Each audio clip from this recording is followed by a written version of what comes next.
In the final hours of their extinction, the peaceful Xylorians sent a desperate plea across the galaxy. Help us. Anyone. Please. The civilized empires offered prayers. And then silence. But one terrifying signal answered instead, we're coming. And the Deathworlders of Earth arrived.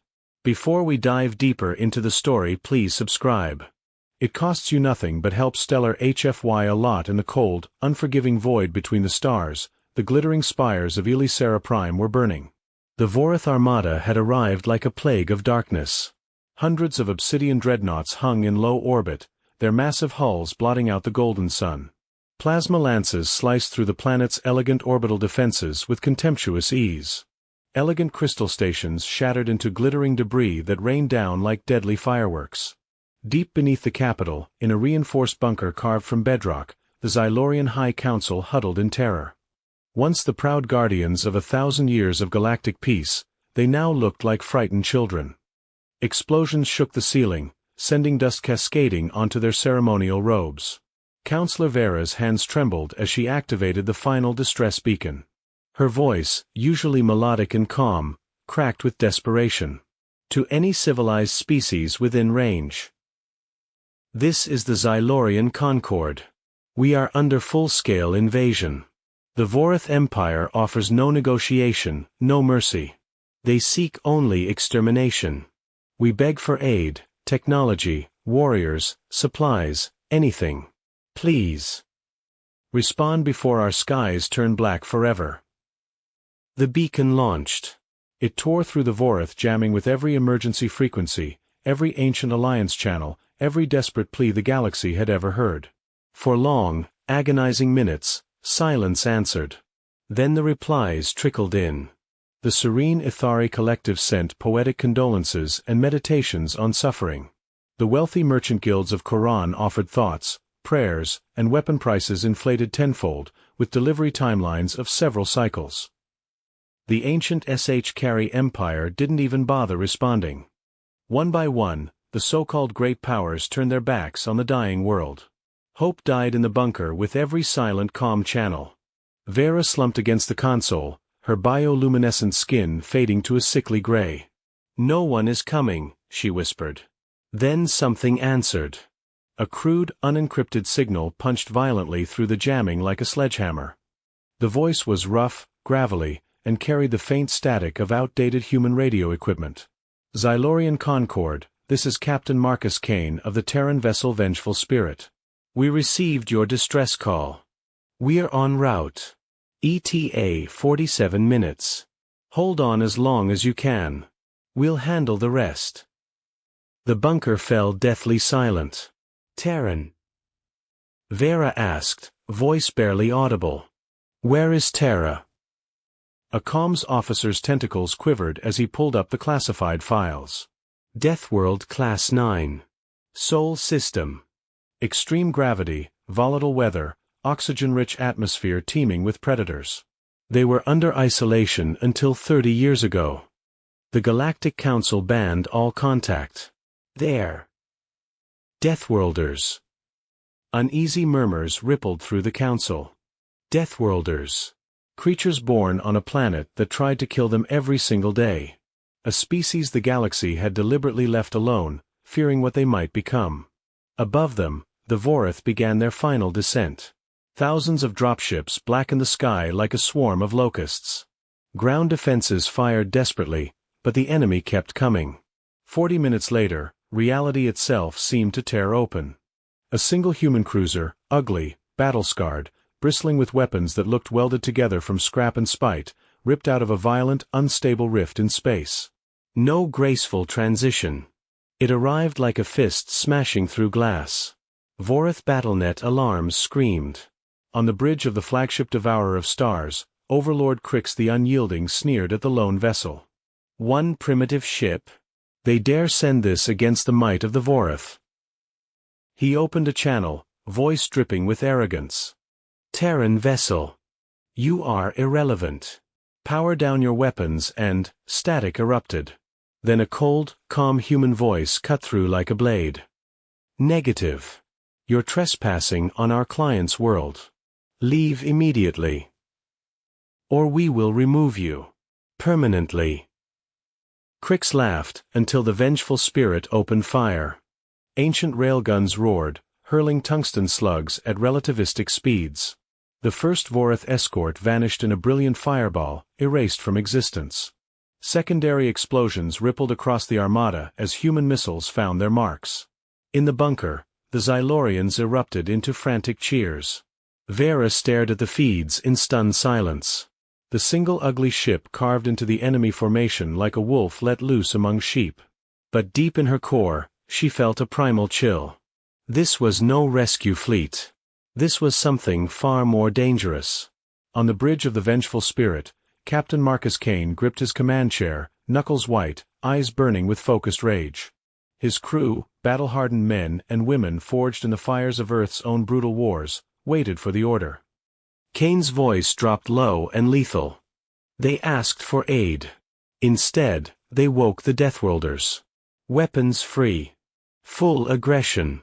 Let's remind the galaxy why they feared us. The Vengeful Spirit plunged deeper into the enemy swarm.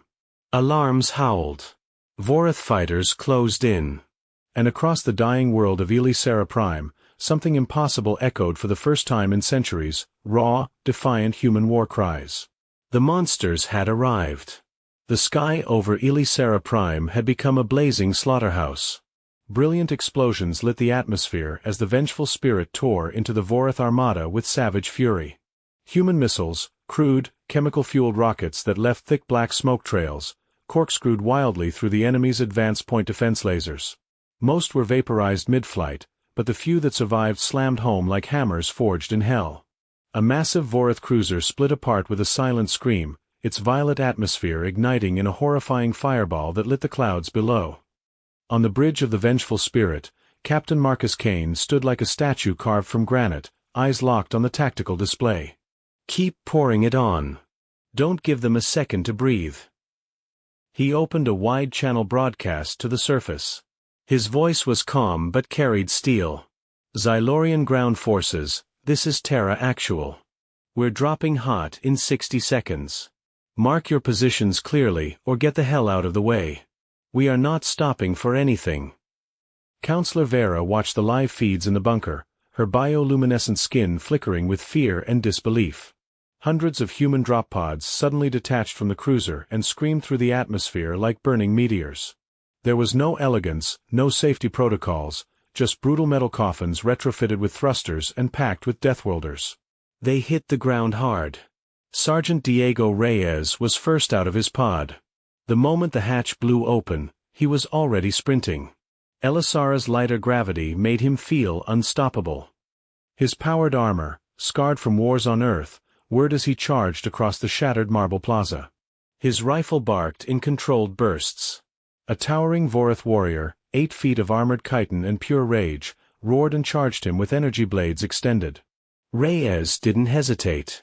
He stepped inside the alien's reach, drove his combat knife upward under the jaw plate, and twisted viciously. Green blood sprayed across his visor. These bugs die too easy, he roared over open comms, a wild grin splitting his face.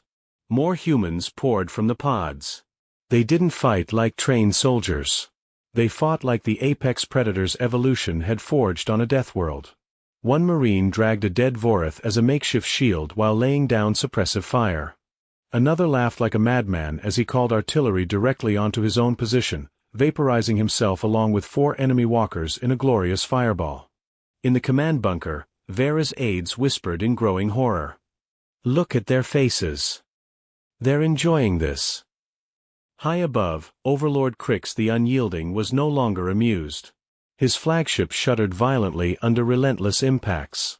These creatures do not fear death, he snarled. They embrace it. A human boarding torpedo slammed into the side of his dreadnought with a bone-rattling crunch. Explosive bolts detonated. Smoke and battle cries flooded the corridors. Inside, Corporal Hayes took a direct plasma bolt to the chest. The armor cratered horribly, flesh burned beneath. He staggered, glanced down at the smoking wound, and kept advancing with a snarl. That all you got, you oversized roach? he answered with a grenade launcher that turned the entire hallway into a roaring inferno. Kane's voice reached the bunker once more. "Counselor Vera. We've bought you roughly 6 hours. Evacuate your leadership and critical personnel to the Spirit. The rest of your forces. If they want to live, tell them to link up with us and fight like their lives depend on it, because they do." Vera hesitated, her heart's pounding. Accepting help from Deathworlders felt like inviting a starving predator into the nursery. But outside, her cities were burning and her people were dying in the streets. She finally activated the channel, voice shaking. "We accept your aid. May the stars forgive us for what we have unleashed." The Vorath responded with apocalyptic fury. They began glassing entire continents to deny the humans landing zones. Massive plasma beams carved glowing scars across the planet. Radiation clouds drifted over once pristine oceans. Yet the humans kept coming. More battered ships dropped out of rift space, old freighters turned gunboats, privateer vessels flying black flags. They weren't a professional navy. They were a violent swarm of individuals who had collectively decided the Xylorians would not die today. On the surface, Sergeant Reyes suddenly found himself surrounded by 5 Vorath elite warriors. His ammo counter blinked red. Blood trickled down his side. He grinned behind his cracked visor. "Well, boys. Looks like we're doing this the old-fashioned way." He charged straight into them. High above, Captain Kane watched the feed, feeling the familiar cold thrill of battle. The galaxy had asked for aid. Instead, they had summoned something ancient, hungry, and merciless. And it wore a human face. The Vorath changed their strategy from conquest to extermination. They no longer cared about claiming Elisera Prime. They only wanted it dead. The night side of the planet lit up as if a second, malevolent sun had risen. Massive orbital plasma cannons rained hell from above. Entire cities that had stood for millennia vanished in blinding white flashes. Ancient forests burned to glass. Oceans boiled where beams struck the water. The screams of millions echoed through the surviving comm channels before going permanently silent. In the bunker, Counselor Vera watched the horror unfold on cracked monitors, her skin pulsing with raw terror. "They're erasing us," she whispered. On the bridge of the Vengeful Spirit, Captain Marcus Kane slammed his fist against the command console so hard it cracked. "All ships, break their firing solutions. Ram them if you have to. Do not let them keep bombarding." The battered human fleet surged forward. The Vengeful Spirit groaned and shuddered as she absorbed hit after hit. Hull breaches sealed themselves with emergency foam while frantic repair teams worked in zero-G, welding plates even as Vorath fighters raked the ship with plasma fire. Human ingenuity at its most desperate and violent. Then the true nightmare appeared. The Vorath super-dreadnought Devourer of Stars turned its primary weapon toward the heart of the human formation. Its massive barrel glowed with sickly green energy, charging for a planet-cracking shot. Kane didn't hesitate. Torpedo tubes 1 through 12, nuclear yields. Fire! 12 warheads streaked into the void. Vorath point defenses vaporized 9 in brilliant bursts. The remaining 3 detonated against the dreadnought's shields in a blinding cascade of nuclear fire. For one precious, flickering second, the Devourer was blind and its shields collapsed. That was all the Deathworlders needed. A squadron of Terran fighters, pilots forged in Earth's asteroid belts and killer hurricanes, slipped through the gap like vultures. They unleashed everything at point-blank range: proximity mines, railgun slugs, and suicide runs. The Devourer of Stars listed violently, then began tearing itself apart in a series of catastrophic internal explosions that lit the entire orbital battlefield. But on the ground, the situation grew far worse. Sergeant Diego Reyes and what remained of his squad were the only thing standing between a full Vorath legion and the last major Xylorian evacuation center. His armor was failing, systems sparking. 2 of his Marines were already dead, their bodies left where they fell. "Hold the damn line," he bellowed, voice raw. A shoulder-fired rocket took out an enemy walker in a roaring explosion that lit his cracked visor blood-red. A Vorath commander broadcast across all open frequencies, his voice thick with hatred and disgust. "Primitives. You only prolong their suffering. When we finish cleansing this world, we will burn your filthy death world next. We will make examples of your entire savage species." Reyes laughed, a harsh, ugly, defiant sound. "You're welcome to try, you chitin bastard. We've been killing each other for thousands of years on Earth. You're just another Tuesday for us." He switched to squad comms, breathing hard. "Last magazines, people. Make every round count. If we die here, we die expensive." Back aboard the Vengeful Spirit, Kane received grim updates. Reinforcements from Earth were still days away. Some Xylorian council members were already turning against their saviors, calling the humans barbarians and monsters no better than the Vorath. Kane opened a private channel to Vera, his voice ice-cold. "Counselor, your people are calling us monsters. That's fine. But right now your only choices are monsters who will fight for you. Or polite, civilized species who watched you die from a safe distance. Pick. Now." Vera's voice cracked with emotion. We will fight beside you." The tension reached its breaking point as the Vorath launched their final planetary assault. Millions of troops descended in an endless black tide. The sky turned dark with dropships and landing craft. Kane stared at the tactical hologram, jaw clenched. His voice dropped to a near whisper. "Earth has an old saying. When the monsters come, you send worse monsters." He keyed fleet-wide comms. "All hands, this is it. No retreat. No surrender. We are Deathworlders. Let's show this galaxy exactly what that means." The outnumbered human fleet accelerated forward in a suicidal charge no sane galactic navy would ever attempt. Engines flared like dying stars. Weapons charged to maximum. And across every human bridge and fighting position, hardened veterans began to sing, an old Earth battle song, raw, guttural, and utterly defiant. The Vorath heard it through their intercepted channels.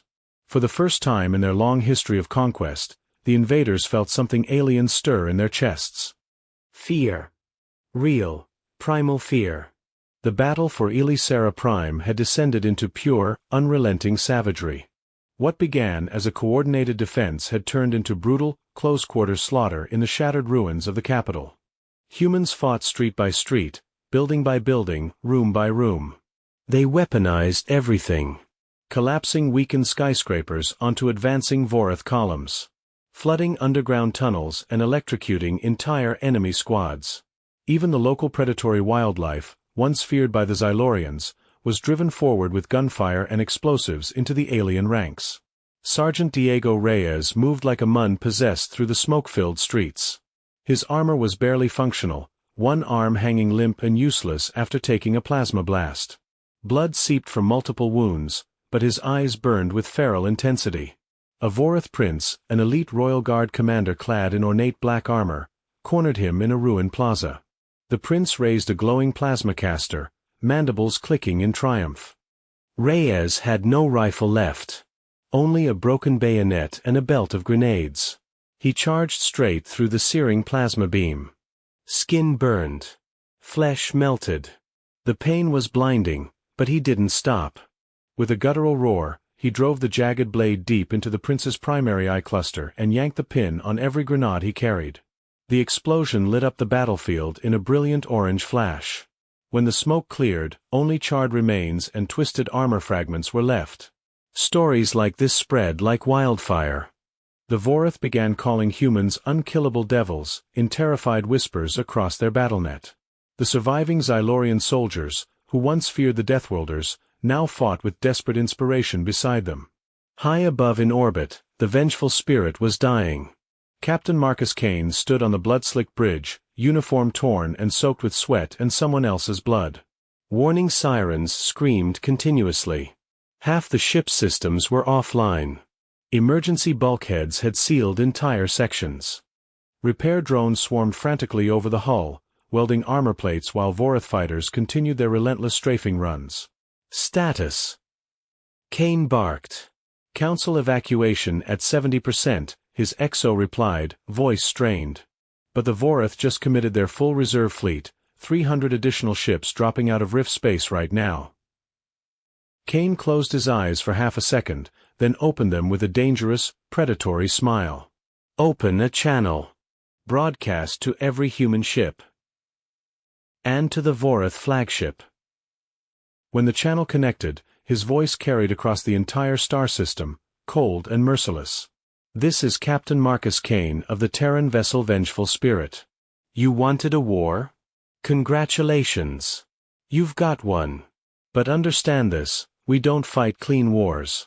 We fight total wars. You can withdraw now and save what remains of your fleet. Or you can stay. And we will hunt your species to the last ship, the last colony, the last breathing bastard in your entire empire. This is your only warning. Overlord Crix answered personally, his voice shaking with uncontrollable rage. You are nothing but a filthy plague. We will. Kane cut the transmission instantly.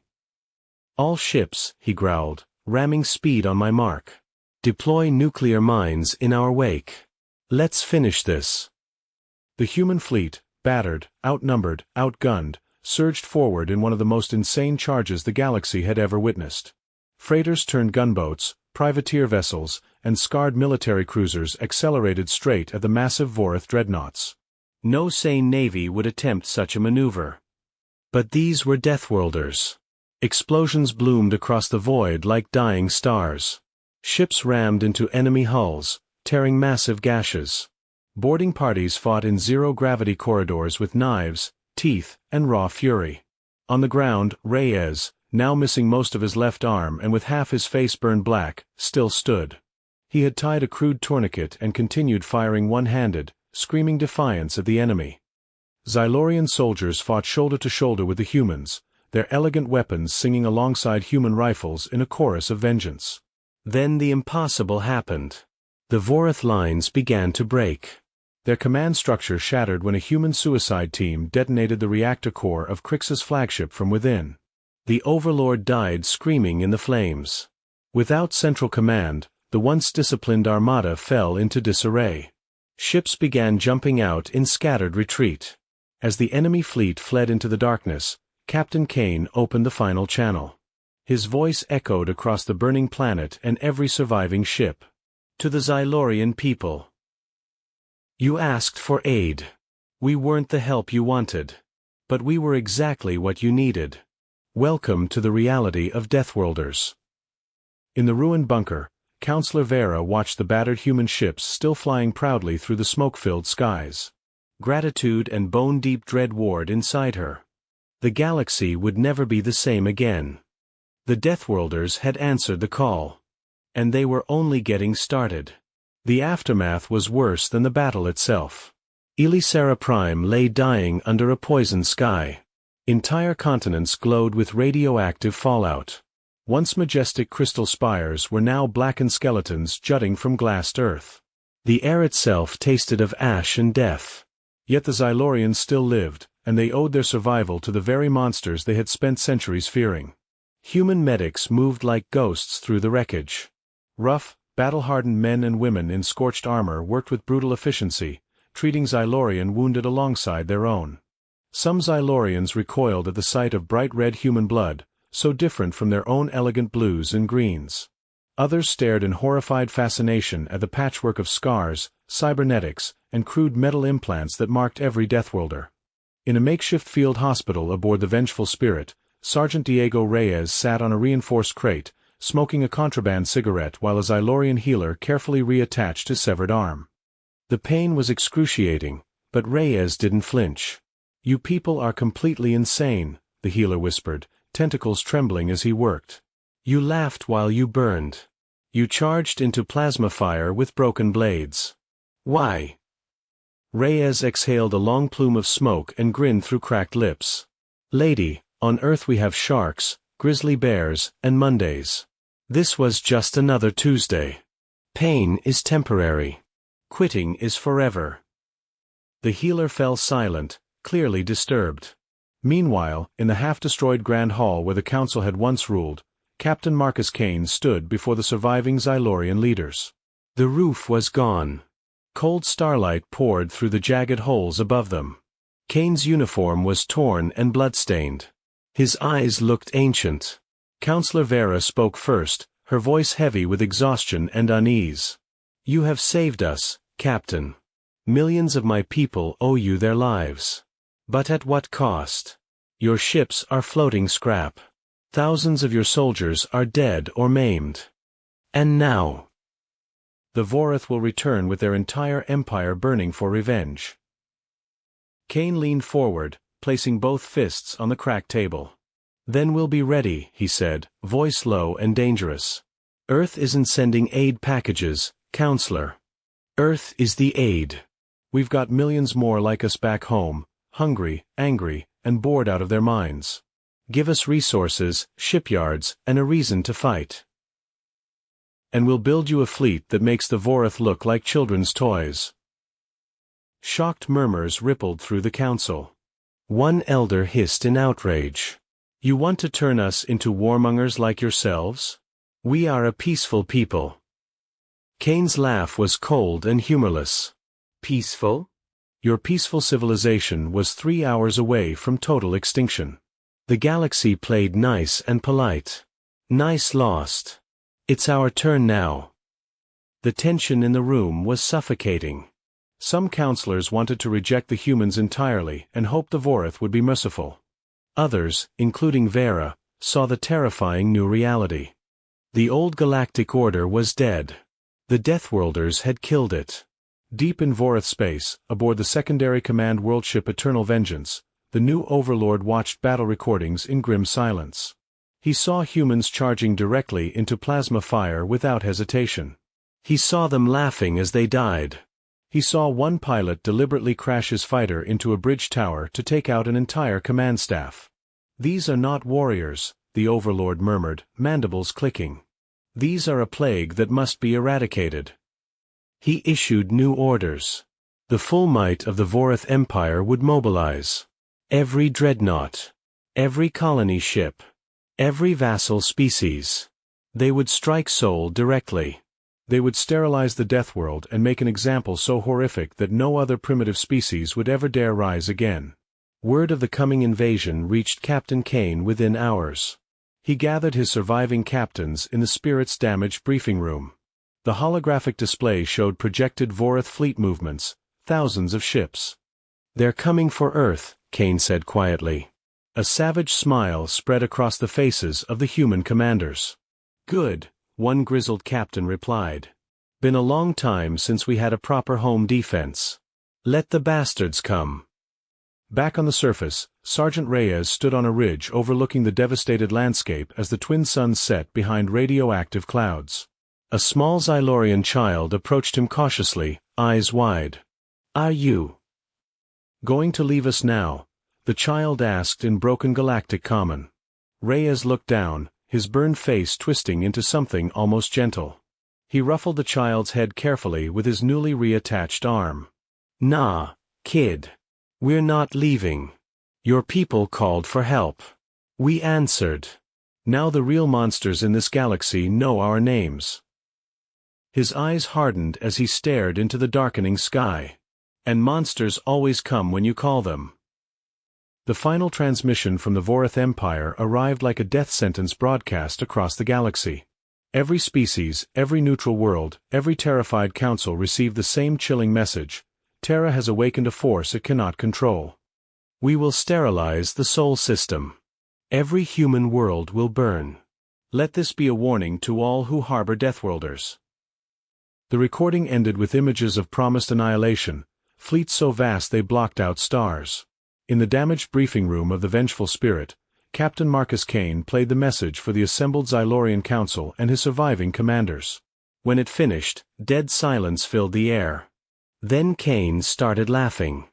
Deep, genuine, terrifying laughter that echoed off the bulkheads.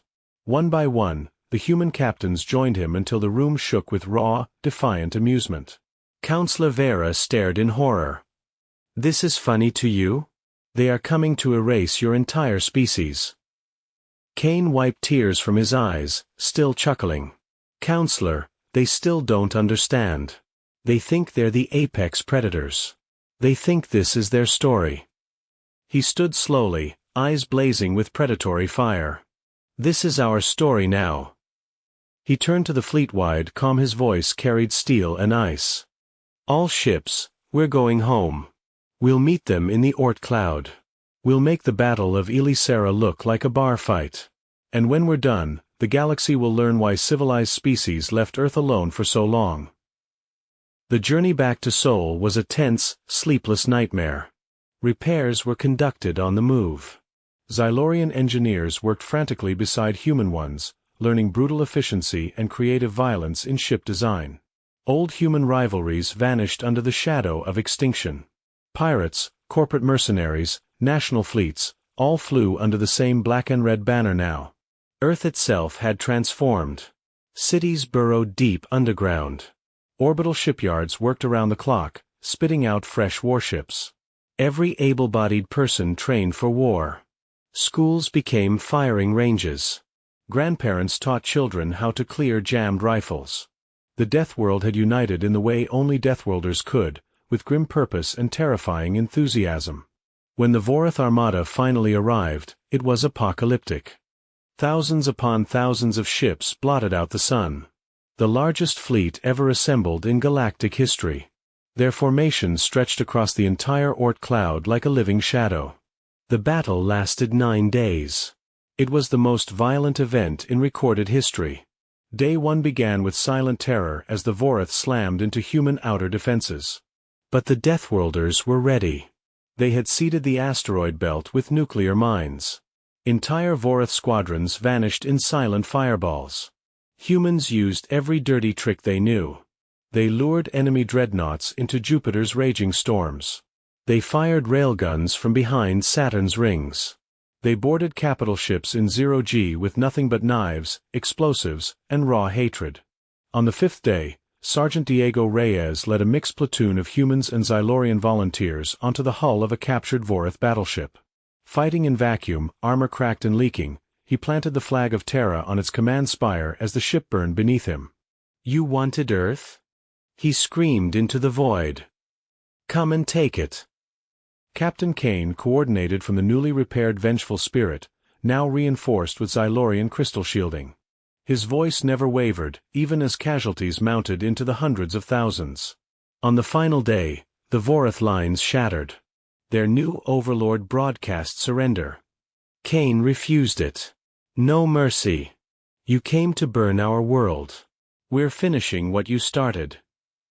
The remnants of the once mighty Vorath Empire fled in disarray, hunted across the stars for months afterward. In the end, the galaxy changed forever. The Xylorians became the first of many species to sign binding mutual defense pacts with Earth. Trade flourished. Technology flowed both ways. But beneath every treaty and every grateful smile, fear remained. Because everyone now knew the truth. When the galaxy asked for aid, the Deathworlders answered. And the monsters came instead. Captain Kane stood on the observation deck of a brand new flagship, Terra Eternal, looking out at the star-filled void. Sergeant Reyes joined him, his new arm still stiff, fresh scars shining under the lights. "Think they'll ever call us for help again?" Reyes asked quietly. Kane smiled, slow, dangerous, and satisfied. "Let them. We'll be waiting." Far below, Earth turned slowly in the darkness, beautiful, deadly, and unbowed. Human ships burned toward new horizons, carrying protectors, destroyers, and Deathworlders into an uncertain future. The galaxy would never sleep soundly again. Subscribe.